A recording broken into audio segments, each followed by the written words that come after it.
مرزا جیلمی جہنمی، جس نے اس سے پہلے بھی بہت سی گستاخیاں کیں، اب تو وہ گستاخ معاذ اللہ مسلمانوں کی ریڈ لائن پر حملہ آور ہوا۔ یہ پھنس گیا سی ایم، اسے پارٹی کی میٹنگ سمجھ کے پھنس گیا۔ جو کشف المحجوب کے عقیدے پہ دستخط کرے گا وہ بھرتی ہوگا، جو کشف المحجوب کے عقیدے پہ دستخط کرے گا وہ بھرتی ہوگا، جو کشف المحجوب کے عقیدے پہ دستخط کرے گا۔ ابھی بجا آئے گا نا بھیڑو۔ دیوبندیوں کے بزرگوں کی گستاخیوں کو بھی شرمندہ کر دیں۔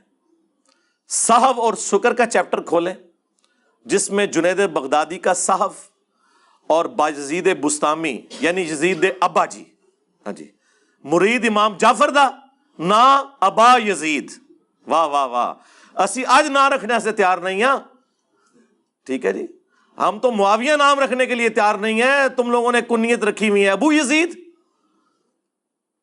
ناسبیوں والے کام۔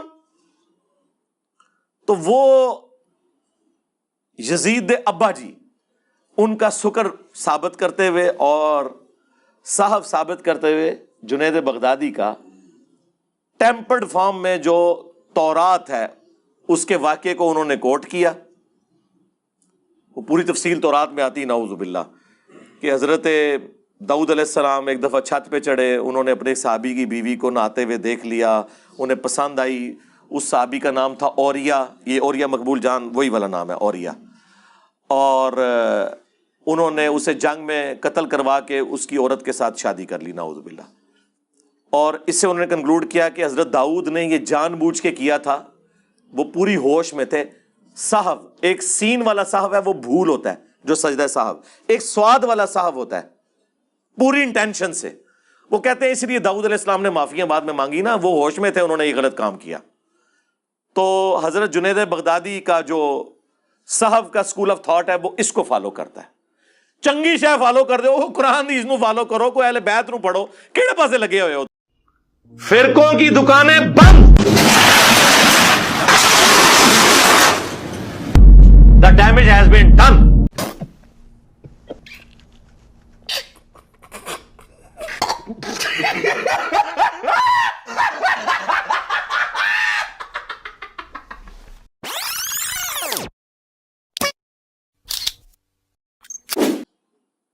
جو یہ الزام کل تک باقیوں کے اوپر لگاتے تھے حیات النبی صلی اللہ علیہ وآلہ وسلم کے حوالے سے، اس عقیدے کے اوپر ڈاکہ بھی کشف المحجوب میں موجود ہے۔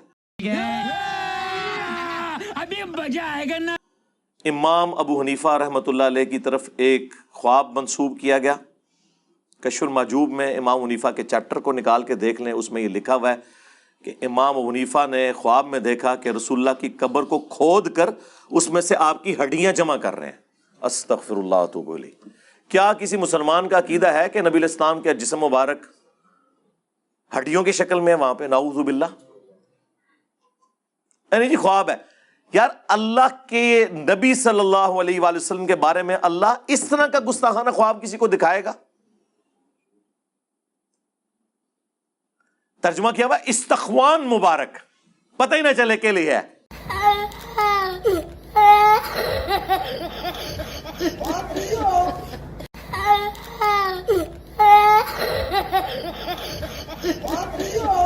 سبحانی سبحانی ما اعظم شأنی، میں پاک ہوں، میں پاک ہوں، میری شان بہت بلند ہے۔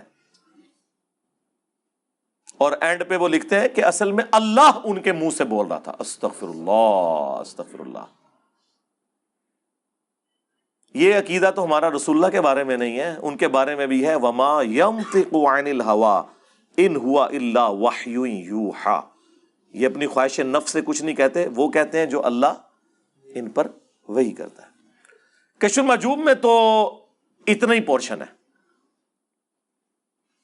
لیکن پوری تفصیل آئی ہے پھر جناب تذکرۃ الاولیاء میں، تمام بابوں کے اوپر ٹیکسٹ بک پوری دنیا میں، عربی میں، دیوبندی بریلوی دونوں مانتے ہیں، فضائل سنت میں حوالے ہیں، فضائل اعمال میں اس کے حوالے ہیں۔ اس میں لکھا ہے کہ ان کی زبان سے یہ بھی نکلتا تھا اور یہ بھی نکلتا تھا جب ان سے پوچھا گیا کہ بتائیں قیامت والے دن تمام انبیاء کس کے جھنڈے کے نیچے ہوں گے اور تمام مخلوقات؟ تو بایزید فرمایا کرتے تھے بونگیے شریف کہ تمام انبیاء انکلوڈنگ نبی علیہ السلام کے وہ میرے جھنڈے کے نیچے ہوں گے. اور ساتھ اس پہ ہو سکتا ہے وام لگ جاتا. پھر انہوں نے بولا لوائی اعظم من لوائی محمد، میرا جھنڈا محمد کے جھنڈے سے بھی بڑا ہوگا قیامت کے دن. لعنت ہے ایسے عقیدے کے اوپر، ایسی کتابیں چھاپنے والوں پر، ایسی باتیں کرنے والوں کے دفاع کرنے والوں کے اوپر. اللہ تعالیٰ ان کا اشر انہی کے ساتھ کرے. ہاں جی، جو ہمارے نبی کے مقابلے پہ ان لوگوں کو کھڑا کرتے ہیں، وہ تواڈے بامبیاں نو کھنگڑ نہیں دینا کسی نے. اور وہ بھی تذکرۃ الاولیاء کا جو مصنف ہے نا فرید الدین اتار، جسے تاتاریوں نے مار دیا تھا، جو نگاہیں مار کے سب کچھ کرتے تھے، تاتاریوں نے وڈ کے رکھ چڑھا ہے. بڑے بڑے بزرگاں دی مٹی پلیتی تھی جی تاتاریوں نے، بڑے بزرگاں دی. وہ کہتے ہیں کہ اصل میں ان کے منہ سے اللہ بول رہا ہوتا تھا، جو یہ کہتے تھے نا میں بہت پاک ہوں، میری شان بلند ہے اور میرا جھنڈا محمد کے جھنڈے سے بڑا ہوگا. تو اللہ کا جھنڈا تو محمد کے جھنڈے سے بڑا ہی ہوگا نا. اللہ کا جھنڈا ہے ہی نبی علیہ السلام کے ہاتھوں میں ہے. کیا قیامت کے دن دو جھنڈے ہوں گے؟ ٹھیک ہے. یہ بایزید بستامی صاحب ارشاد فرماتے ہیں، دعویٰ ہے امام جعفر کے مرید، وہ بھی قبر پہ جا کے مرنے کے کئی سال بعد پیدا ہوئے ہیں. ان کا امام ہے ابو یزید بستامی اور ہمارا امام ہے ابو الحسین مسلم بن حجاج القشیری. دونوں 261 ہجری میں فوت ہوئے ہیں، ایک ہی سن میں. بابوں کے امام بھی اور کتابوں کے امام بھی اور اماموں کے امام بھی. اور صحیح مسلم میں کیا لے کے آ رہے ہیں وہ کہ نبی علیہ السلام نے فرمایا قیامت کے دن میں تمام اولاد آدم کا سردار ہوں گا، سب سے پہلے مجھے قبر سے نکالا جائے گا، سب سے پہلے میں شفاعت کروں گا، سب سے پہلے میری شفاعت قبول کی جائے گی. اللہم اجعلنا منہم آمین. اور صحیح مسلم میں حدیث، سب سے پہلے میں جنت کے دروازے پہ جاؤں گا، داروغ جنت پوچھیں گے کون؟ میں کہوں گا محمد. تو وہ کہیں گے کہ مجھے اللہ نے حکم بھی یہ دیا تھا کہ میں آپ کے نام کے سوا کسی اور کے لیے دروازہ نہ کھولوں جب تک کہ آپ جنت میں داخل نہ ہو جائیں. یہ ہمارا امام ابو الحسین مسلم بن حجاج القشیری المتوفی 261 ہجری فرما رہے ہیں، اور آپ کے امام بایزید بستامی المتوفی 261 ہجری کیا ارشاد فرما رہے ہیں. آپ کے لیے تو ارشادات ہی ہیں نا. اس طرح کے جب آپ عقیدے رکھیں گے تو آپ کس منہ سے نبی علیہ السلام کی شفاعت کے حقدار ہوں گے؟ جب یہ باتیں ہم بیان کرتے ہیں، اس کے بعد ہم کہتے ہیں کہ بابت شیعی کوئی نہیں. کس کے مقابلے پہ؟ اللہ کے نبی علیہ السلام کے. اس لیے اب ہم نے یہ شعر مکمل کر دیا ہے کہ نبی کے جیسا ہے ہی کوئی نہیں، بابت شیعی کوئی نہیں. ہوں تو تسلی ہو گئی نا، کہتے ہیں آؤٹ آف کانٹیکسٹ کوئی نہ کٹے. انہیں کو کٹن لگا، پورا شعر کٹن گے، کہیں گے ٹھیک ہی تو کہہ رہے یار.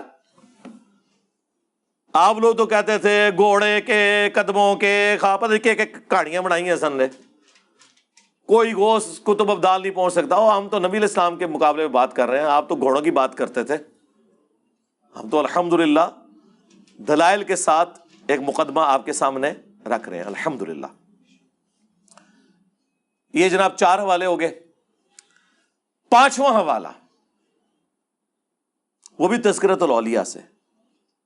اس میں انہوں نے لکھا ہے بایزید بستامی کی معراج. وہ کہتے ہیں جس طرح نبی علیہ السلام کو معراج ہوئی ہے نا، اولیاء اللہ میں بایزید بستامی کو ہوئی ہے. اور انہوں نے کہا کہ اللہ کو دیکھا ہے انہوں نے. واہ واہ سرکار، یہ پیکج تو حضرت موسیٰ علیہ السلام کو آفر نہیں ہوا. سورہ الاعراف کی آیت نمبر 143 میں اللہ نے فرمایا تو مجھے دیکھ نہیں سکتا،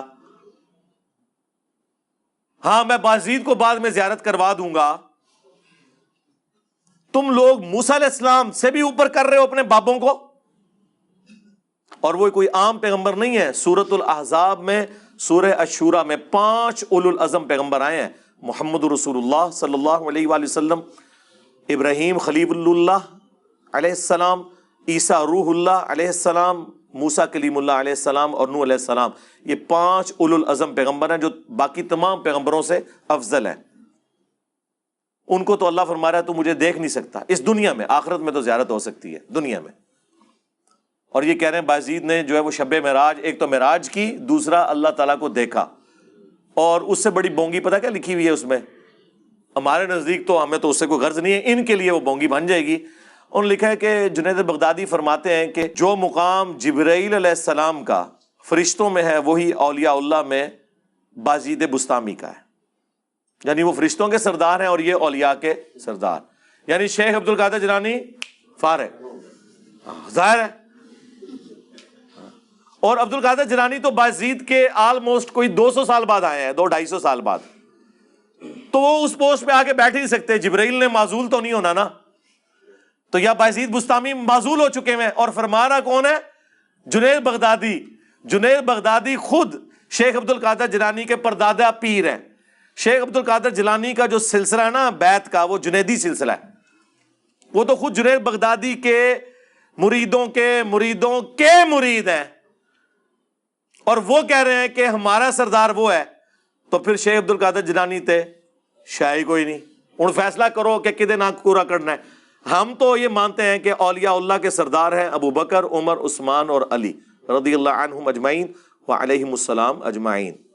ٹھیک ہے، آپ آپس میں جو فیصلہ کرنا ہے وہ کرتے رہیں، ہمارا کوئی لینا دینا نہیں. یہ 5 حوالے میں نے دیے جی. ٹائم قیامت تک جے تہاڈی آنے والی نسلیں کوئی جم پوے نا یہ جواب دے، بول وہی جو حق ہے. ٹائم قیامت تک ہے. اینڈ پہ میں اسے کنکلوڈ کرتا ہوں جو ان کے پاس بونگیوں کے دفاع کے لیے وہ کہتے ہیں جی وہ دیکھیں بزرگوں کی شتیہات ہیں. وہ جی ایک حدیث ہے نا جی مسلم شریف میں، جی کون سی حدیث؟ اب وہ مسلم شریف کی حدیث کا اس سے کوئی لینا دینا ہی نہیں ہے. وہ مشکات میں بھی موجود ہے. نبی صلی اللہ علیہ وآلہ وسلم نے ایک گنہگار شخص کی توبہ کا حال بیان کیا ایک مثال سے، کہ ایک شخص سفر پر نکلا، ریگستان کے سفر پر. اس کا سارا ساز و سامان اونٹ پر لدا ہوا تھا. تھوڑی دیر کے لیے آرام کے لیے رکا تو اس کا اونٹ وہاں سے بھاگ گیا. اٹھا تو پریشان ہوا، ریگستان کے سفر میں اونٹ غائب تو آپ کی زندگی گئی، کیونکہ کئی میل تک پانی نہیں ملے گا. وہ بیٹھ کر موت کا انتظار کرنا شروع ہو گیا. اچانک وہ اونٹ واپس آ گیا. وہ اتنا خوش ہوا کہ اس نے کہنا تو یہ تھا کہ اے اللہ میں تیرا بندہ، تو میرا رب.